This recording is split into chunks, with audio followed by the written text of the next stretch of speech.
So in the past, I know I've complained a lot about GTA 5. Like, when I say a lot, I mean a lot, okay? But there's a lot of things that I really love about GTA 5. So we're going to go over some things that I absolutely love about GTA 5 Online in today's video. I hope you guys enjoy it. And without further ado, let's get into it. The very first thing I love about GTA 5 Online is the fact that I barely ever lag. Comparing it to some other games, like for instance Call of Duty, where you're just playing, it's perfectly fine, and then out of nowhere, connection interrupted pops up, you can't shoot anything, everybody freezes on the map, you could still run around, and then you pretty much just lag completely out of the entire game. Compared to GTA 5 Online, though, when you're playing, you really never experience that. The only lag you'll ever kind of experience is when you're playing in a public session and everybody in the lobby just leaves. But it doesn't affect your gameplay. Like, you could still be driving on the streets completely normally, and you'll just see on the left side of your screen, everybody just leaves the session. And it really doesn't affect how you're playing. And sometimes that's a good thing, because then you'll be in a solo public session. You can go do CEO work, you could do your special cargo work, or anything like that, and nobody will be there to destroy all your product, which is awesome. But obviously in public sessions, you will experience more of like a frame rate drop, I think, compared to invite only and solo sessions. I think it's just because there's a lot more players in the session. I'm not really too sure, but that's one thing I experience in public sessions. But I never really lag, like rubber band around, or like everything in the game just kind of freezes.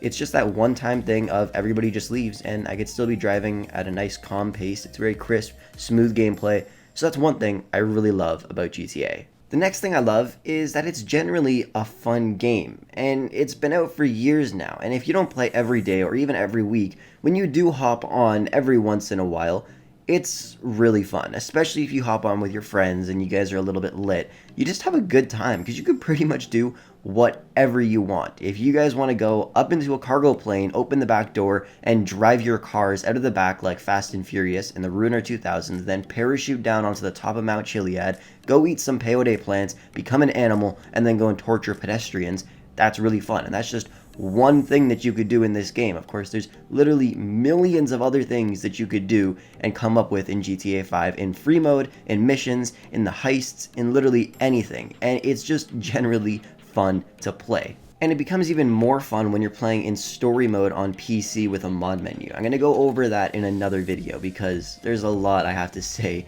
about how much fun that actually is. But like I said, we'll go over that in another video. But yeah, GTA 5 is generally just a really fun game to play, and it's been out for years now, and I still have a blast whenever I hop on it, compared to some other games which I play for a little while, and then I just drop off. But with GTA 5, I always end up coming back to it. When Hitman 3 came out, I beat the whole game, and then I was like, okay, I'm done now, and then I went back to GTA 5. I played COD.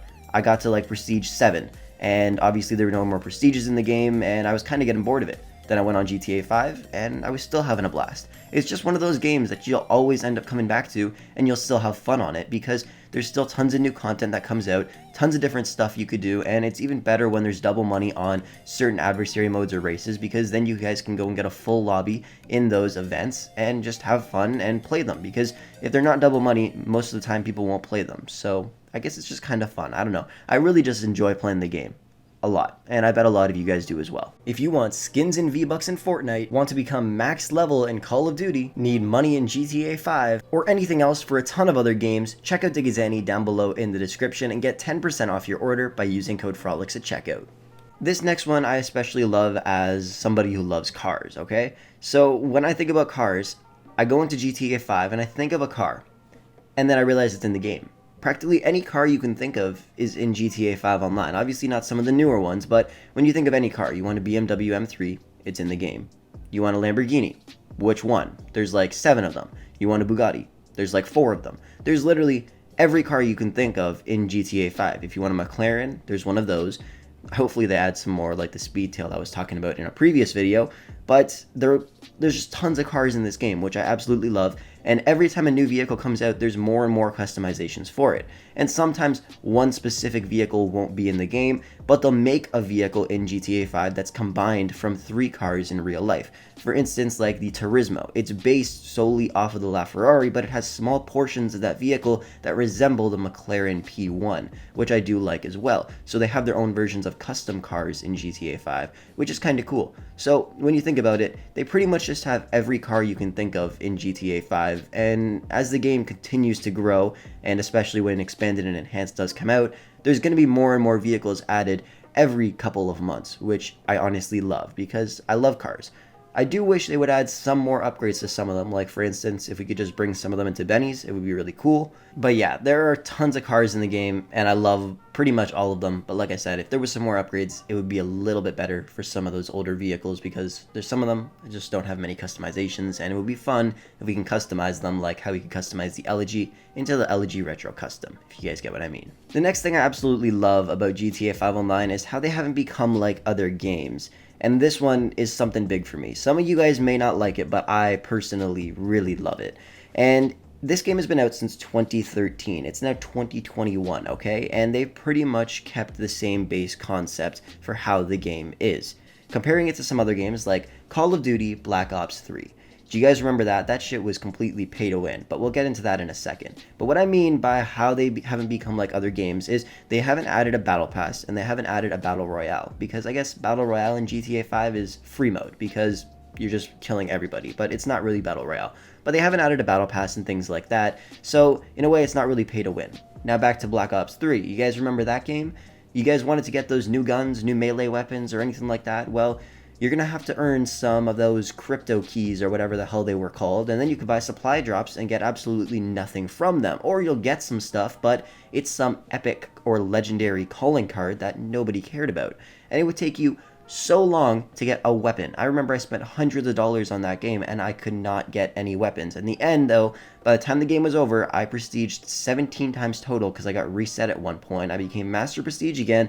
I got about 2/3 of the melee weapons, and I think I got like half of the guns that were added into the game, which was just terrible. I spent hundreds of dollars on that and tons of time playing the game, and I still didn't get everything. And it really meant it's just pay to win, because you had to spend real money in order to get those guns, which sucked. Same with battle passes. If you want to buy a battle pass, you're going to have to spend some money on COD points, or for instance in Fortnite, you got to spend money on V-Bucks in order to buy it, which kind of sucks. But then again, if you complete the whole battle pass, you'll have enough of those V-Bucks or COD points to rebuy it again after, which I guess is kind of good, but you still have to spend the money in order to get all of this content.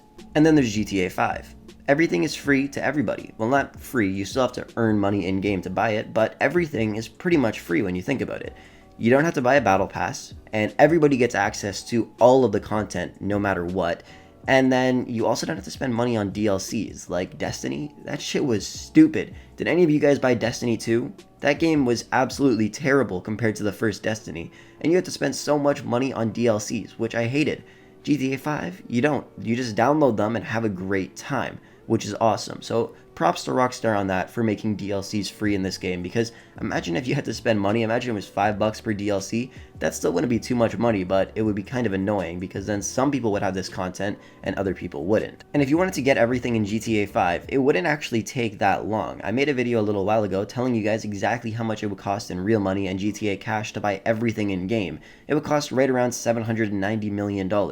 So let's say you guys were to do this. You saved up a little bit of money, you bought the submarine to start up the Calperico heist, you bought a CEO office, not the expensive one, just a cheap one for $1 million, then you bought a special cargo warehouse and a vehicle cargo warehouse.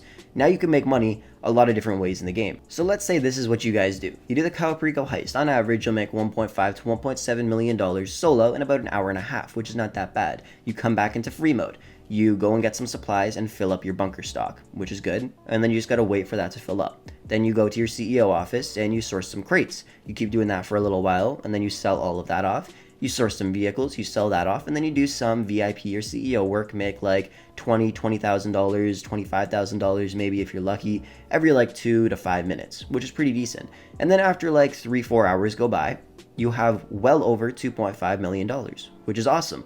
So if you guys continue to do that, if you make $2.5 million every day you play this game, it'll take 280 days to actually save up $700 million. And then you can almost buy everything in the game. When I say everything, I mean everything. Upgrade every single vehicle in the entire game and put all of the upgrades on them, all the cosmetic upgrades on them and everything like that. You can buy every single plane, every single business, and upgrade every single business to the max. You can buy every single everything. Everything. All the clothing items, all the guns, Mark II weapons, everything in the entire game for $700 million. and it'll take you roughly about 280 days, which is kind of crazy, which just proves it's really not pay to win. You just play the game, and then you keep playing the game, and then you'll have enough money to buy everything. And the game's been out for almost 9 years now, which is kind of crazy, and you'll be able to buy everything in less than a year, which is awesome. The thing I love most, though, is the fact that all of the content is available to everybody no matter what. Whether you just start the game now or you've been playing for 5 years, it's available to everybody. Unlike, let's say, The Crew 2. If you go on that game, you go to some of the hypercars, you see this shit, you're like, damn, some of those Bugattis look so nice, and then you want them, but you're like, oh shit, I can't because they were available in a summit a long time ago, and now you cannot buy them ever again, which sucks. And yeah, it's hard to make money in GTA 5, but it's realistic because in order to make money, you need money. If you want to invest in stocks, obviously it'll take a lot longer if you're investing with $1 opposed to $1,000. So it's realistic in that sense because in order to make money, you need some money. So those are really the things I love about GTA 5, and I think Rockstar did an amazing job on GTA, and I cannot wait to see what Expanded and Enhanced looks like, and in the future, what GTA 6 will be like. So that's pretty much the things I love about GTA 5 Online. Be sure to comment some things that you guys love about this game down below in the comments section. I'm really curious to see what you guys love about it. But anyways, thank you guys for watching the video. Hopefully you enjoyed it, and I will catch you guys in the next one.